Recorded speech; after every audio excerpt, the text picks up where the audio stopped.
The case for her was not about returning to the track, but was more about making sure that her dignity is respected, that her rights are protected, but also the rights of other athletes who have the same condition that she has. And she has consistently said over the years that she's being unfairly discriminated against over a condition she's got no control over. She was born with this condition. She's been described as intersex, and that means she's got higher testosterone levels than other women. But she said, apart from that, she's done nothing wrong, and she feels like for years she's been punished for the way that, quote, God had created her. I remember when she had that first win way back when she came out as a teenager who came back home in South Africa and was celebrated for winning a gold medal at the Olympics, and how quickly that joy was stripped from her. She has been media shy for years, only rarely communicating with the media. But I remember a time when I went to go visit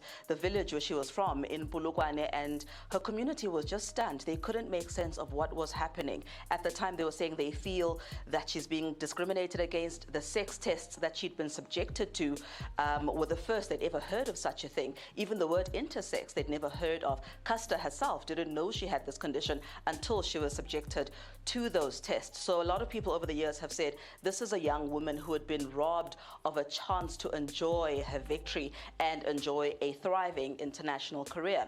We were sold a lie to garner sympathy for the male athlete competing in women's track and field. We were sold a lie so that our support was directed towards the male athlete, and that we would have disdain for the female athletes who dared to speak up, who dared to complain about being put in a position where they were competing against males. I suppose you can't do much more than set a personal best in an Olympic final. You gave it your all. Yeah, I mean, I don't know, I'll have to watch it back. I feel a bit disappointed because I had a lot left at the end, but I don't know whether that means I ran it right or whether I had too much left. But I was conscious of going off too fast, and I can't keep up with what's going on at the front, and I know that, so just had to sort of run my own race. And what about this event overall? When we talked earlier on about, it seems like almost a two-tier event, but you're chasing down somebody like Caster Semenya, who's light years ahead, it seems. Yeah, I mean, I've tried to avoid the issue all year, and you can see how emotional it was, between me and Melissa and Joanna at the end, and we know how each other feel, but it's out with our control and very much relying on the people at the top sorting it out. And I think the public can see as well, sorry, just how difficult it is with the change of rule, but all we can do is give it our best. While we should have sympathy for people born with conditions they have no control over, that doesn't mean that we should give people a pass and allow male athletes to compete in the wrong category. That doesn't mean that we should allow male athletes to trample all over the women's category and to get what they do not deserve. It's as simple as that. We were sold a lie that women of African descent had high testosterone, even to levels that were comparable to men. We were sold a lie and told that we didn't believe this lie. We were racists. We were lied to and told that black women just happened to be more masculine. This racist lie was pushed for decades. Some women just have high testosterone. We have no right to discriminate against somebody who has such an advantage when it comes to sports, because we all have advantages in sports, right? And yes, some women are intersex. But in the case of Caster Semenya, we are not talking about a woman who is intersex. We are talking about somebody who is male, who has a condition that only affects males. Even those born with differences of sex development are still either male or female. Semenya has even admitted to having male anatomy. And what does he think about these facts? What was his response? So what? The medical terms, what they tell me, my testosterone, being born, without the uterus, being born with internal testicles, those don't make me less a woman. It's just the differences that I was born with, and I embrace them. Because they say I have advantage, in high testosterone. Of course, I do have it. So what? This person knows he is male. Most of these male athletes know they're male by the time they go through puberty because they experience male puberty. Is it any wonder they excel in sports? Because they're competing in the wrong category. They're competing against women. It is believed that they were sort of basically intersex, that they were born with not really easily identifiable sexual organs when they were born, and both were raised as girls. But actually, when testing was done, they established that actually they had male chromosomes, and they've been mistakenly raised as girls. They are men. Well, if they have the condition that Caster Semenya has, and we know about that because of Semenya taking it to the courts and everything was published, then they would be babies who were thought to be girls or who had ambiguous genitals when they were born, registered as girls, but would have gone through a full male puberty. And at that point, all would have become clear. And there are people, particularly if they come from countries or rural areas in countries where they don't have good access to healthcare, there are babies who are erroneously registered as girls. When they grow up, it all becomes clear. If they were competing in the correct category, would they have gone all the way to the Olympics? Probably not. They know it. We know it. I was so touched by your book because you were discovering things about yourself on a world stage. You didn't know yourself. You said, I am not a cheater. You were born with female genitalia, but also in your body you had higher levels of testosterone. That's why they were questioning you. The medical terms, what they tell me, my testosterone, being born, without the uterus, being born with internal testicles, those don't make me less a woman. So you said, how did you said it's hard to explain how it feels to be recategorized as a human being. Could you take us through that moment? Because number one, you're gender tested. You didn't even know you were being gender tested. Let's start with that.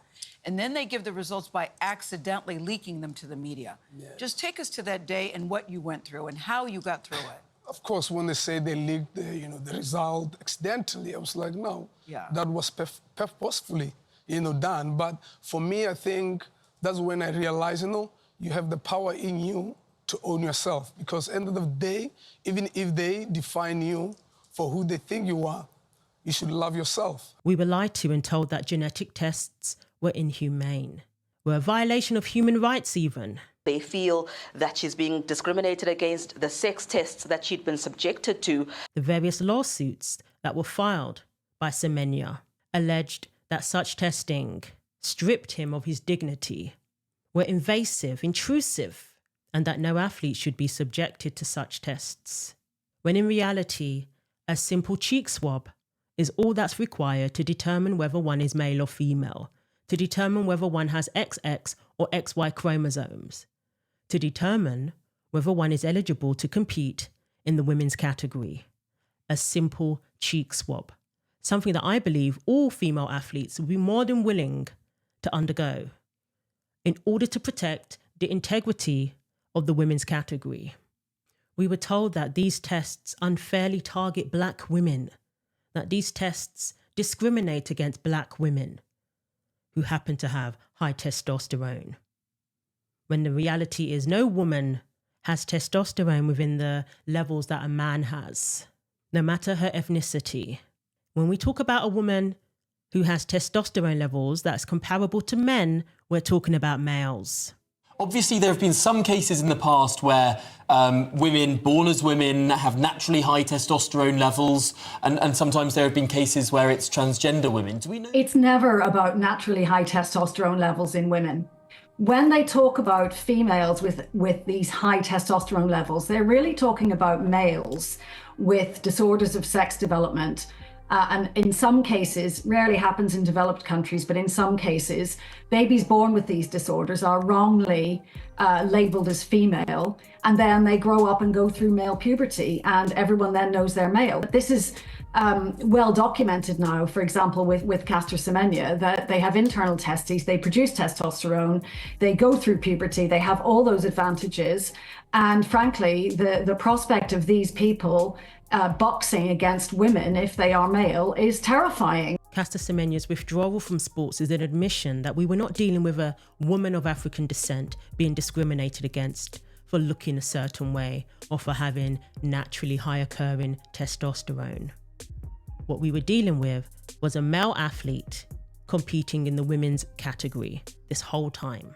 Women have lost out on 900 medals over the years due to male athletes masquerading as women, masquerading as females even, and being allowed to do so because no such testing has been required for decades. But now, World Athletics has officially introduced sex testing as a requirement to prove one's eligibility for the women's category. And no female athlete would object to this. The only ones who are going to object to this are the male athletes who insist on trying to enter into the females category. Because without the female category, where would they be? We've had women who have been told to bow to these male athletes, essentially, to comply, to go along with competing against these athletes. If they didn't, they were accused of being bigots. They were accused of being the ones discriminating. We've told these female athletes to not object, even if it means being punched in the face repeatedly by such male athletes. Women who have spoken out and simply said, "This is unfair," have been told to apologize, have been told to beg for forgiveness for daring to object in the first place. Where this whole time, the women were the ones being discriminated against. The women were the ones who had their accolades stolen, their opportunities taken, including women of African descent, many of whom had their whole families depending on them, relying on their success in sports. Those women also missed out. The African Championships, for example, there was a woman who didn't get that title because of the likes of Semenya. The women who shed tears while they were being discriminated against were not racist bigots. Fair and safe sports for everybody comes about by competing in the correct category. Forcing female athletes to compete against males is not the answer and will never be the answer. 2016 is a clear example of what happens when we take away genetic testing. 3 female athletes were sat down watching their medals being given to men. A 7-year legal battle is finally over. A legal battle that forced Semenya to prove once and for all whether he was actually male or female, that revealed the fact that Semenya is male. A legal battle that highlighted the plight of athletes with DSD. But what has been ignored from the beginning is the plight of the female athletes forced to compete against males. I think the legal battles have gone as far as they can go, considering that no amount of court appearances, no amount of lawsuits being filed is going to turn a man into a woman. And while that fact remains, this person cannot compete in the women's category anymore. That is not discrimination. In fact, it prevents discrimination. You write about Olympians Usain Bolt, Michael Phelps, Kay Ledecky, and you say that they weren't questioned when they were breaking record after record after record. Why do you think that you were scrutinized so much? And do you think that they should have been tested as well and questioned? For me, it wasn't about men being tested. The question is always being about why regulate women's sports? Why women, when they do extraordinary things, genetically, they've been questioned. When a woman do phenomenal, there's something wrong about them. But when men do good, they're from another world. They're praised. You know, they are praised, you understand? But Castor, so the race authorities are standing by their rules that have affected your career. They say they're necessary, reasonable, and proportionate as a way to protect competition for all women. Yes. What do you say to that? It's nonsense because you can't say, if you say sports for all, and then you start regulating women, but then after that you say you want to act in the best interest of women, all women should be protected first. You should put human rights first. Yes, I understand that if you're threatened by women's success, of course you'll do that. I certainly have nothing against Semenya. I wish Semenya all the best. In the correct category, World Athletics and even World Boxing have shown a commitment to protecting women's categories. No more female athletes being punched in the face. No more female athletes being sat down while male athletes stand atop the podium. With mandatory sex testing, male athletes can no longer masquerade as women. They know it, and we know it. So thanks for watching. Let me know what you think. Like, comment, and subscribe. Take care of yourselves, and God willing, I will see you in the next video.